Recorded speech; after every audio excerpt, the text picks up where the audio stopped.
Good morning. Thank you for meeting me today. I understand you're worried about one of your giraffes. Could you tell me a bit more about what's been happening? Yes, thank you for coming so quickly. It's our 9-year-old female giraffe. Over the last couple of weeks, she hasn't been herself at all.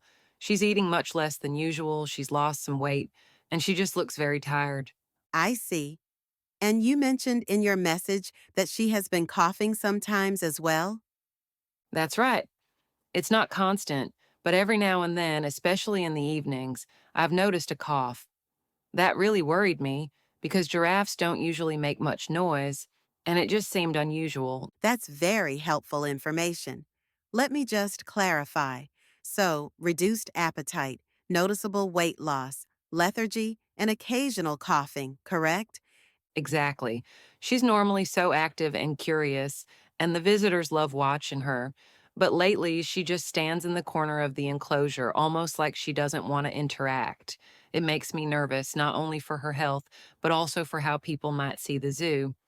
Of course, I completely understand your concern. Giraffes are a major attraction, and their well being is extremely important for them as animals and for the zoo's reputation. From what you've described, there are a couple of possibilities. One is that she might have developed a respiratory infection, such as pneumonia. Another possibility is that she may have a parasitic infection in her digestive tract, which can also cause weight loss and tiredness. Oh dear. That sounds serious. Is this something contagious? Should we be worried about the other giraffes? That's an excellent question. If it's a respiratory infection, there is a chance it could spread through close contact, especially in shared airspace. If it's parasitic, that could spread through shared feeding or contaminated ground. But please don't panic. We can manage this. We'll take steps right away to minimize risk, such as keeping a closer eye on the other giraffes and cleaning the enclosure thoroughly. Okay, that's a relief to hear. What exactly do you need to do to find out the cause? The first step will be diagnostic tests. I'd like to collect a blood sample and a fecal sample. That will give us valuable information about whether we're dealing with an infection or parasites. I'll also do a chest auscultation to listen to her lungs and, if feasible, some imaging to check for pneumonia. I was going to ask about that. How on earth do you manage such procedures with an animal as large as a giraffe? It sounds dangerous. You're absolutely right. Handling giraffes needs special care. In some cases, sedation is required, but we try to keep it to a minimum to avoid unnecessary risk. For blood and fecal samples, we can usually collect them with careful restraint and cooperation from your staff. If we need imaging, such as an X-ray, sedation might be necessary, but we'll plan that very carefully with a team. I understand, and once you know what's wrong, how do we treat her? If it turns out to be a respiratory infection, we'll likely prescribe antibiotics, possibly by injection, along with supportive care such as fluids and nutritional supplements.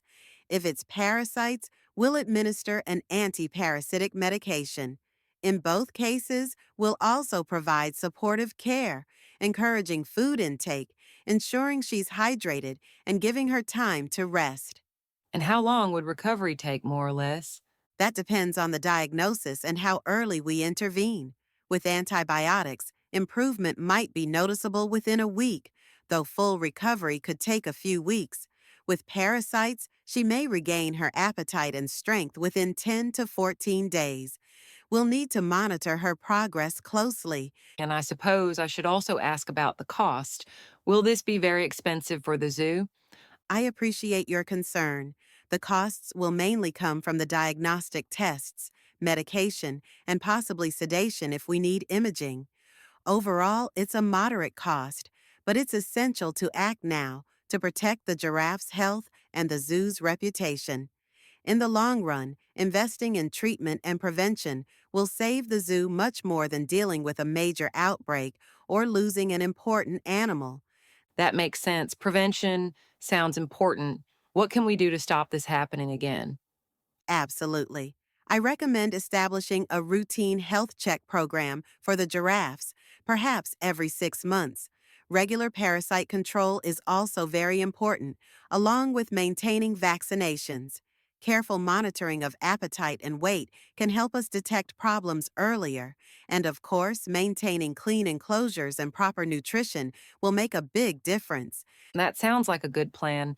I'll make sure our team is on board with those preventive measures. Excellent. So, for now, I'll take the samples and run the tests. Once we have results, I'll confirm the diagnosis and start treatment immediately. Please reassure your staff and management that we're addressing this promptly and professionally. Thank you so much. You've explained everything so clearly, and it really helps me feel more confident. You're very welcome. I'll keep you updated every step of the way, and together we'll get her back to full health.